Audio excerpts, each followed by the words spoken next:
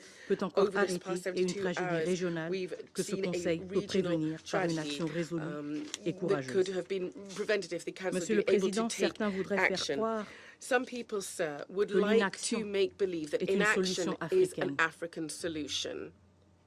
Nous sommes un pays africain We are sous an attaque. African country Mais cette under attaque attack. dépasse nos This frontières. attack Elle is est une going attaque beyond our contre le borders. It is multilatéralisme, an attack contre on les principes même des multilateralism, Nations Unies, on the very contre principles of chacun the de United nous. Nations, Laisser against cette crise each s'enliser and sous every one of prétexte us. qu'elle serait un problème africain, Allowing this crisis to continue, nécessitant une solution stating that africaine, it's an revient à African trahir problem that l'esprit de requires an African solidarité solution, internationale qui betrays the fonde cette spirit of organisation international solidarity et that was the l'esprit very de bedrock of our responsabilité de organization sécurité and the spirit of collective collective qui security justifie même votre responsibility présence comme that membre de ce justifies Conseil. your very Nous presence as réitérons members of avec this council. insistance nos 5 We demandes urgentes. reiterate 1. our Le 5 retrait urgent immédiat demands. des troupes 1. The rwandaises immediate et la withdrawal cessation of des Rwandan hostilités. troops and the 2. cessation of La hostilities. mise en 2. place The de sanctions establishment ciblées of contre la chaîne targeted de sanctions commandement des against the RDF RDF et chain of les command décideurs politiques and rwandais. 3. Rwandan political L'imposition decision d'un makers. 3. embargo The sur les imposition ressources of an naturelles embargo déclarées on comme rwandaises, en natural particulier resources le declared as coltan et Rwandan. l'or.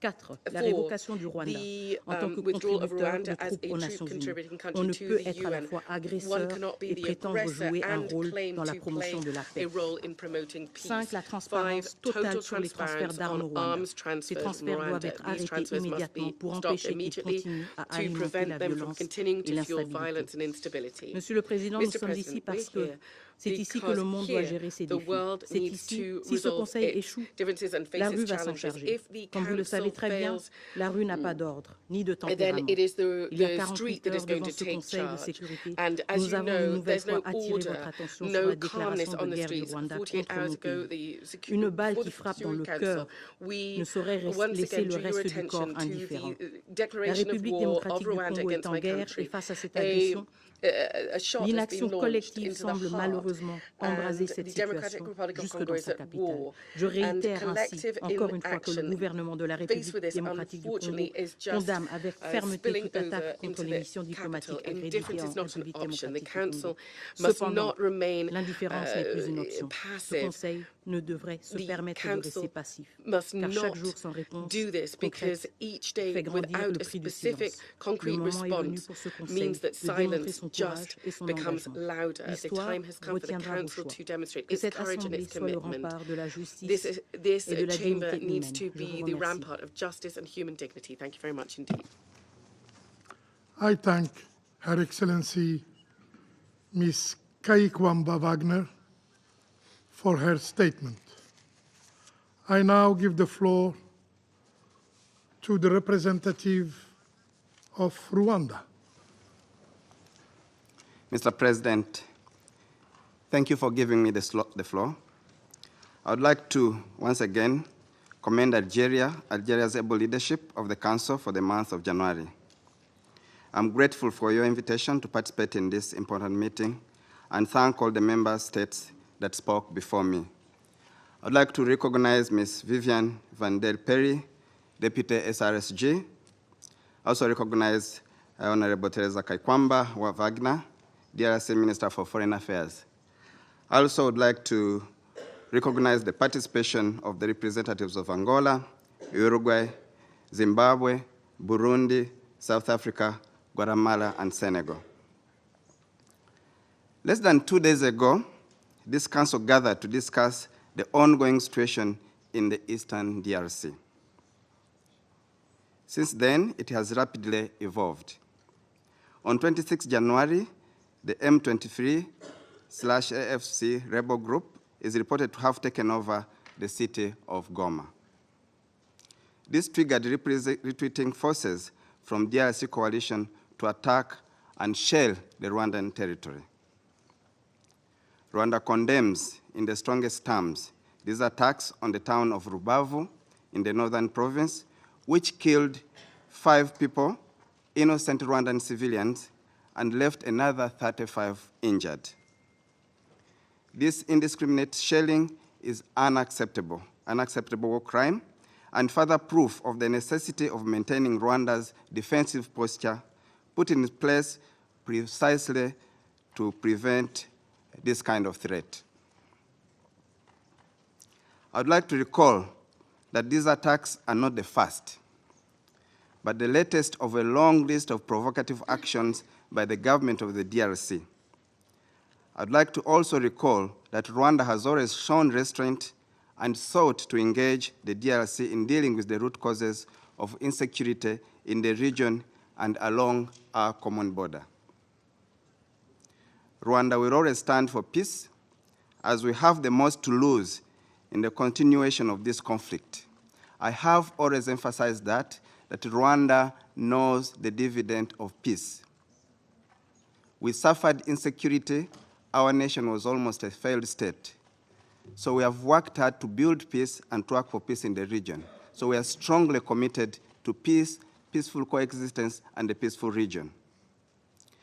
The coalition of anti-Rwanda forces on our border poses an existential threat to our country, which is not the case for the government of Kinshasa, which feels insulated from whatever happens 2,000 kilometers away.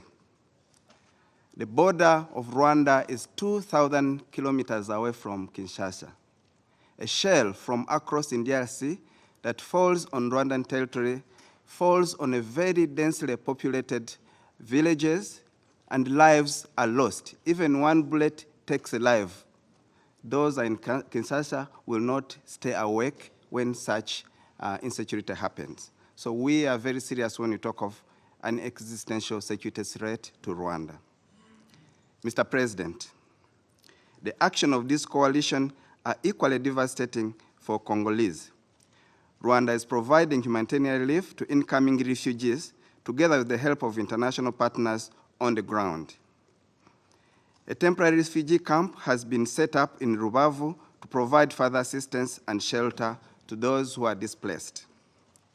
In addition, many countries have requested our assistance in facilitating the evacuation of their nationals, including European countries of origin of the mercenaries who have been deployed in eastern DRC. Rwanda also facilitated the transit of MONUSCO and other United Nations personnel through Kigali. Additionally, the hundreds of militia members and FARDC forces we have received have been disarmed and treated with respect and dignity in accordance with international law, and those who are sick are being treated. I would like here also to express Rwanda's condolences to MONUSCO forces that died in this process. On the contrary, we have been dismayed by the reports of attacks and looting of diplomatic missions in Kinshasa, including the Rwandan embassy and several other embassies of members of this council. These thuggish acts, most of which are committed in the passive presence of DRC security forces, are in total violation of international law, especially the 1961 Vienna Convention. Rwanda therefore calls on the DRC to take its diplomatic obligations seriously and hold perpetrators accountable. I'd like to emphasize that those who followed the media, the Rwandan embassy in Kinshasa was among those that was totally burnt down. Mr. President, the deteriorating security situation in the eastern DRC has only one immediate cause: the obsession by the president of the DRC for a military solution and thirst for regime change in Rwanda. We have said this over and over to this council. Indeed, this situation could have been solved a long time ago if President Tshisekedi had demonstrated political will and good faith in finding a lasting solution to this conflict. I would like to recall that President Tshisekedi took the unilateral decision to expel the M23 from the political dialogue under the Nairobi process, as well as East African Community Regional Force, which was deployed by EAC. Yet the EAC Regional Force had led to a ceasefire that held for 6 months, which led the M23 to relinquish 80% of the territory it was holding. This was from March 2023 to September 2023. To fill in this vacuum, the DRC instead decided to replace it with a SADC-led force with a more offensive mandate. These two unilateral decisions by President Tshisekedi have caused the Nairobi process to stall, despite numerous attempts to revive it. Mr. President, Council members, as if frustrating the Nairobi process was not enough, the DRC president repeatedly made inflammatory statements against Rwanda. For instance, in December 2022, in a statement addressed to Rwandan youth, he promised to help them, and I quote his exact words, "Get rid of this diabolic regime in Kigali." Those are the president's words. Moreover, in December 2023, during the last campaign, he doubled down saying that he would bomb Kigali without even setting boots on the ground. These are the exact words of the president of DRC against Rwanda, promising to cause regime change. This echoes a similar statement made on 17th November 2024 in Katanga, when he told military and provisional leadership that if he is given the opportunity to revise the constitution, he would use this new term to overthrow the government in Kigali.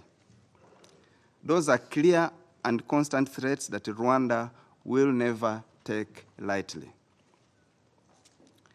To implement these threats, President Tshisekedi has mobilized a large coalition which includes the FDLR, genocidal militia, European mercenaries, Wazalendo militias, Burundian armed forces, and some DRC.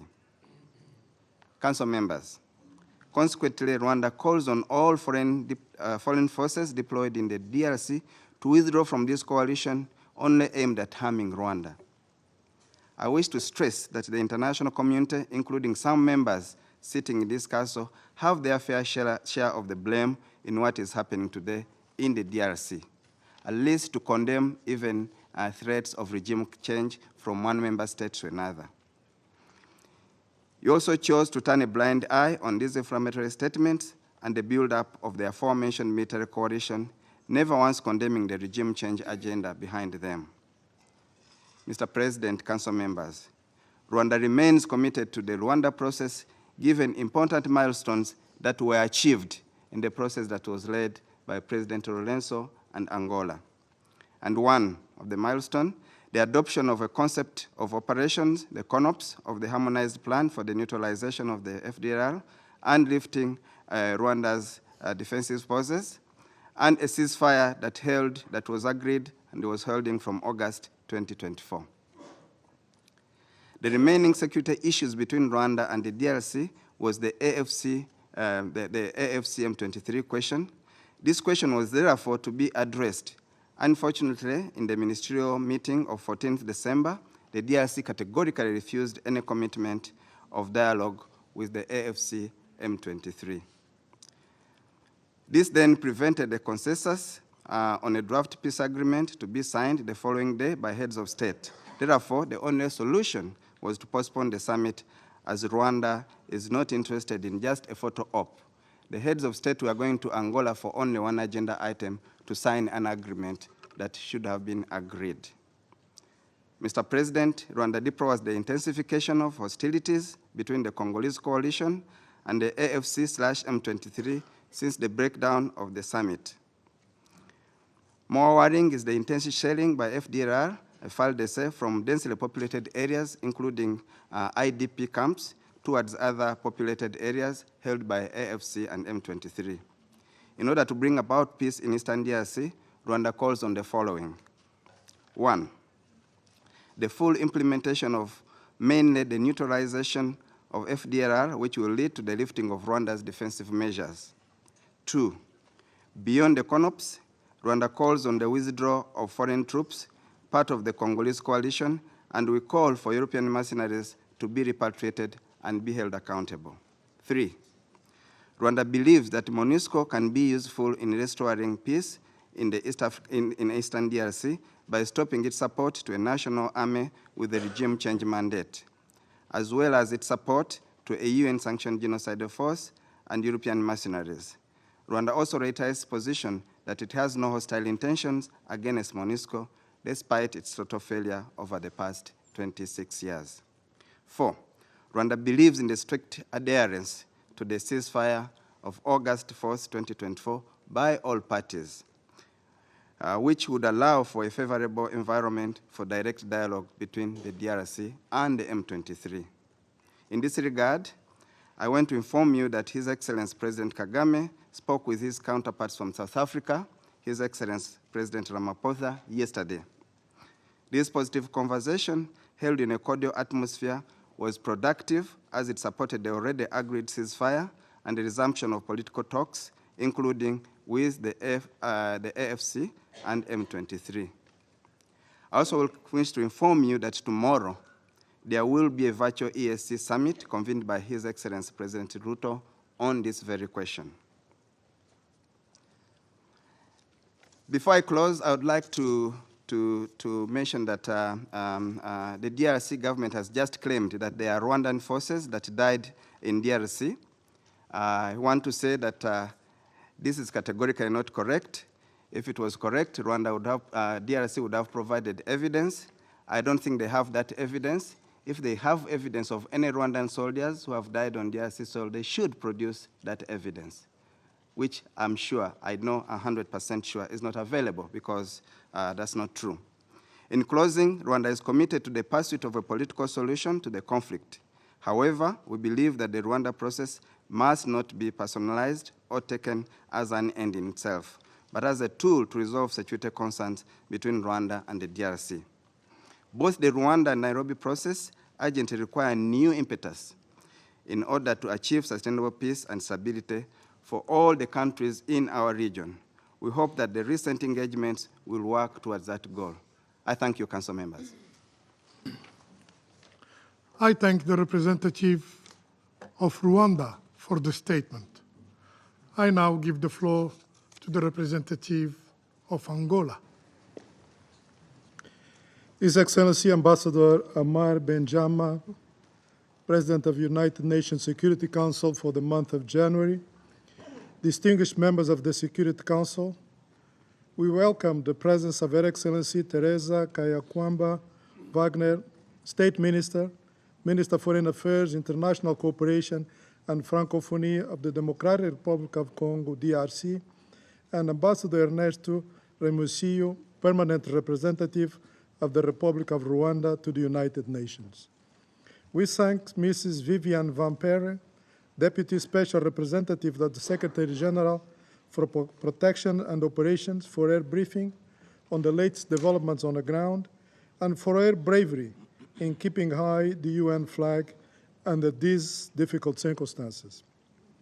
We deplore today's attacks against diplomatic missions in Kinshasa and call on DRC authorities to ensure their protection under the 1961 Vienna Convention on the Diplomatic Relations.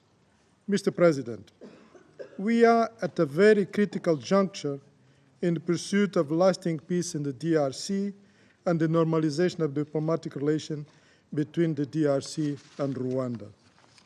The M23 has made a significant military advance in North Kivu province, worsening the already fragile security and humanitarian situation in the eastern DRC. It resulted in the capture of the provincial capital, Goma, despite calls by the United Nations Security Council, the African Union, and the other actors in the international community to halt this military advance. This is a make-or-break moment that requires wisdom and pragmatism from the concerned parties and all relevant stakeholders, including the United Nations, the African Union, and sub-regional organizations. Although His Excellency João Manuel Gonçalves Lourenço, President of the Republic of Angola, African Union champion for peace and reconciliation, facilitator of the normalization of diplomatic relations between DRC and Rwanda, is making every effort to advance the Rwanda process, the security and humanitarian situation in the eastern DRC has suffered a substantial deterioration in the last few weeks. On 24th January 2025, the Angolan head of state expressed deep concern over the serious deterioration of the peace and security situation in the eastern DRC. He condemned and denounced the actions of M23 and its supporters, which undermine the progress made under the Luanda process. He reaffirmed that there is no military solution to the conflict and urged the parties to return immediately to the negotiating table. Due to the rapid deterioration of the situation, members of the enhanced ad hoc verification mechanism and the expanded joint verification mechanism deployed in the city of Goma under the Luanda process to support the pacification process in the eastern DRC on Sunday had to be evacuated to Angola. Mr. President, the UN Security Council is the oldest last resort when it comes to maintaining international peace and security. Its mandate is clear and must be respected and upheld.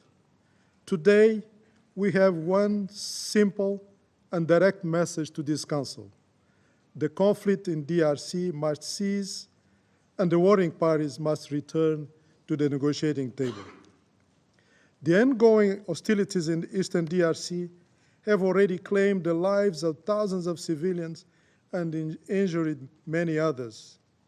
Credible reports indicated that Goma has neither running water nor electricity, thus making living conditions of the population and those living in the IDP camps almost unbearable. In addition, millions of people have fled their homes and they don't know where to go. We demand the immediate and unconditional cessation of hostilities, the withdrawal of M23 from the occupied area, as well as the end of its establishment of parallel administration in DRC territory. We call for the full respect of integrity of DRC in accordance with the UN Charter, the international law, and the principles of sovereign equality of all member states. We call on all parties in conflict to fully respect international humanitarian and human rights law, the protection of civilians, IDP camps and medical sites, and the protection of peacekeepers, while noting that attacks on civilians and peacekeepers constitute war crimes. Direct attacks to MONUSCO and some DRC personnel are unacceptable, and those responsible must be held accountable. We urge the signatories of the August 2024 ceasefire agreement to urgently resume dialogue without preconditions. In this context, we call on both parties to return to the Luanda process under the facilitation of His Excellency João Manuel Gonçalves Lourenço, President of the Republic of Angola. Mr. President, the hardly won gains achieved through the Luanda process following months of intense negotiation must be preserved. In his capacity as the African Union Champion for Peace and Reconciliation, mandated to facilitate the mediation between Rwanda and DRC, His Excellency João Manuel Gonçalves Lourenço undertook several initiatives to resolve the difference between the two countries and made substantial progress, including the signing of the DRC-Rwanda ceasefire agreement on the 30th July 2024, which entered into force on 4th August 2024. On 15 December 2024, he convened a summit of the presidents of the two countries, which was subsequently postponed due to disagreement regarding how to address the M23 issue. We reiterate our call for a speedy and unconditional de-escalation of hostilities and genuine and renewed commitment to peace by both sides. Immediate return to the negotiating table is the only way out, since the conflict and security challenges in the eastern DRC have no military solution. The parties must continue exploring ways to settle the M23 pending issue to create conditions to reschedule the tripartite summit. We encourage the resumption of contacts between His Excellency Uhuru Kenyatta, former President of the Republic of Kenya, and the facilitator mandate by the East African Community, with the armed groups in DRC, including the M23 under the Nairobi process, to address sources of grievances that have led to the current level and the security in DRC. The United Nations, the African Union, sub-regional organizations, and leaders in the region must work together in a complementary approach to bring DRC and Rwanda back to the Luanda process. To conclude, Mr. President, we continue encouraging all parties to avoid any actions or rhetoric that can further escalate tensions, including provocative language and inflammatory public statements, which are counterproductive to the diplomatic efforts to achieve a lasting solution to this conflict that has prevailed for so long. In his quest to advance the Luanda process, in the last few days, His Excellency João Manuel Gonçalves Lourenço, the President of the Republic of Angola, has been in contact with several African leaders. Today, he spoke with His Excellency Mohamed Ould Ghazouani, President of the Republic of Mauritania and current President of the African Union, and His Excellency Teodoro Obiang Nguema Basogo, President of the Republic of Equatorial Guinea and current President of the Economic Community of Central Africa States, to which DRC and Rwanda are members. Angola reiterates the steadfast commitment of His Excellency João Manuel Gonçalves Lourenço to continue playing his role as the facilitator mandated by the African Union to assist the normalization of diplomatic relations between DRC and Rwanda to achieve peace and security in the Eastern DRC. I thank you. I thank the representative of Angola for their statement, and I now give the floor to the representative of Uruguay. Muchas gracias, señor presidente. Thank you, Mr. President. Agradecemos la información proporcionada por la señora Vivian van der Peer, representante especial adjunta para la protección y operaciones en la misión de estabilización de las Naciones Unidas y la República Democrática del Congo, así como la convocatoria de esta reunión informativa por parte de la presidencia. Destacamos el rol del Consejo de Seguridad en este tema, que ha impulsado un alto al fuego en línea con el comunicado emitido por sus miembros en la noche del domingo 26 de enero, con cuyo contenido coincidimos totalmente. Agradecemos en ese sentido a los miembros del Consejo por su receptividad y rapidez para atender el tema, pero lamentablemente la situación en el terreno continúa siendo crítica. No obstante haberse anunciado precisamente un cese al fuego, los combates continúan y por lo que debemos continuar todos nosotros y en especial el Consejo dándole la máxima prioridad al cese de hostilidades. Solo esto permitiría volver a las negociaciones para arribar a una solución política duradera en el marco de los procesos de paz de Luanda y Nairobi. Con relación a la ofensiva del M23, se ha generado una situación extremadamente crítica para las poblaciones de la zona, al tiempo que se ha puesto en riesgo la seguridad de los contingentes que integran la MONUSCO. En ese sentido, se valora lo expresado por el secretario general, quien ha señalado que estos ataques pueden constituir crímenes de guerra que deben ser investigados y cuyos responsables deben rendirse.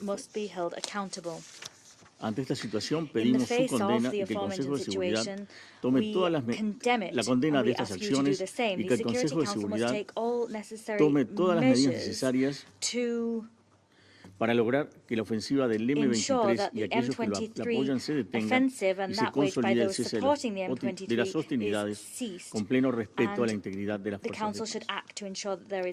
En cuanto al desarrollo de la crisis en el terreno, reconocemos positivamente las orientaciones que el Comando de la MONUSCO ha definido para impulsar la seguridad de las poblaciones civiles y de los contingentes de las fuerzas de paz ante esta ofensiva. Sin perjuicio de ello, expresamos la necesidad de directivas claras para los procedimientos a seguir, así como el máximo apoyo a los contingentes nacionales en materia logística y de suministros para que puedan hacer frente a las crisis humanitarias que afectan a la población local y las consecuencias de la entrega de armas por las tropas congoleñas, así como su atención médica. Uruguay reitera su compromiso una vez más con la paz en la República Democrática del Congo y su apoyo a la MONUSCO en estos momentos MONUSCO at this critical juncture. Thank you, Mr. President. I thank the representative of Uruguay for the statement. I now give the floor to the representative of Zimbabwe.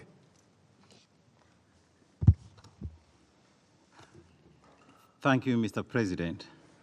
On behalf of the Southern African Development Community, SADC, allow me to express our gratitude to you for convening this urgent meeting to address the escalating situation in the Democratic Republic of Congo. That we meet again on this issue following the session on Sunday, the 26th of January, underscores the gravity of the unfolding crisis. We welcome the briefing by Deputy Special Representative Vivian van der Peer, and we also recognize the presence of the Foreign Minister of the DRC, Her Excellency Therese Wagner. Mr. President, Zimbabwe, as does SADC, remains unwavering in its adherence to the principles enshrined in the United Nations Charter, particularly the peaceful settlement of disputes and the commitment to respecting the territorial integrity and political independence of states. These principles are more critical than ever as we confront the deepening crisis in the Eastern DRC, particularly in Goma. Mr. President, the chairman of SADC, His Excellency President Emmerson Mnangagwa, issued a statement yesterday in which he conveyed his profound concern over the deteriorating security and humanitarian conditions in the Eastern DRC, brought about by offensive operations of the M23 rebel group and its allies. He condemns unequivocally the cowardly attacks on the UN and SADC peacekeepers, some of whom have paid the ultimate price in the pursuit of peace. On behalf of SADC, President Mnangagwa extended heartfelt condolences to the families of the fallen peacekeepers and wished them, those injured, a speedy and full recovery. Mr. President, the persistent instability in the Eastern DRC, exacerbated by the actions of the M23 rebel group, represents a grave threat to peace and security in the region. The occupation of Goma and other areas by armed groups undermines the sovereignty of the DRC and the stability of the Great Lakes region as a whole. We commend all efforts deployed at the local, regional, and international levels in addressing this crisis. However, we stress that sustainable peace can only be achieved through dialogue, strengthened governance, and robust international support. To this end, we urge the United Nations and the Security Council to, 1, provide enhanced support for the protection of civilians and the stabilization of conflict-affected areas. 2, ensure accountability for violations of international humanitarian law and human rights, including the attacks on peacekeepers and civilians. 3, address the root causes of the conflict, including the illicit exploitation of natural resources, which continues to fuel instability. 4, facilitate the movement of humanitarian assistance. Mr. President, as SADC chair, Zimbabwe reaffirms its commitment to collaborating with the African Union, the United Nations, and all stakeholders to achieve lasting peace in the DRC. The current crisis highlights the urgent need to reform the international peace and security architecture, including the United Nations Security Council, to better respond to the unique challenges facing Africa. Moreover, we reiterate the importance of eliminating the illicit trade in small arms and light weapons, which perpetuates instability across the continent. Mr. President, in conclusion, SADC stands in full solidarity with the people and government of the Democratic Republic of Congo. We call on all stakeholders to act decisively to prevent further escalation, safeguard lives, and restore peace and stability. This is a moment for collective action, a moment to demonstrate our shared commitment to unity, peace, and sustainable development. Zimbabwe and SADC stand ready to contribute meaningfully to these efforts, and we look forward to working with our partners to forge a peaceful and prosperous future for the DRC.